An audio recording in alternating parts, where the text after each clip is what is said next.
The Lady of the Moon. In the days of the Emperor Yo lived a prince by the name of Huai, who was a mighty hero and a good archer.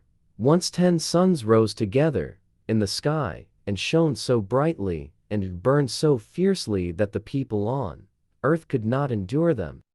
And Hua shot 9 of them down from the sky.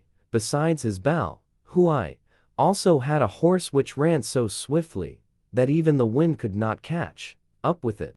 He mounted it to go a-hunting, and the horse ran away and could not be stopped. So Huai came to Kunlun mountain and met the Queen Mother of the Jasper Sea, and she gave him the herb of immortality. He took it home with him and hid it in his room, but his wife, who was named Chang'o, once ate some of it on the sly when he was not at home, and she immediately floated up to the clouds.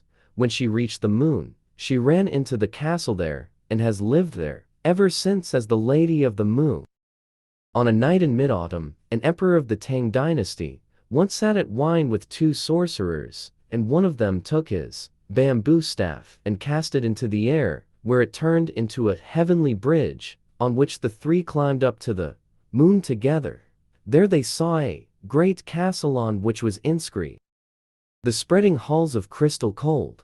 Beside it stood a cassia tree which blossomed and gave forth a fragrance filling all the air, and in the tree sat a man who was chopping off the smaller boughs with an axe. One of the sorcerers said, "That is the man in the moon. The cassia tree grows so luxuriant, therefore it has to be cut down once in every 1,000 years. Then they entered the spreading halls.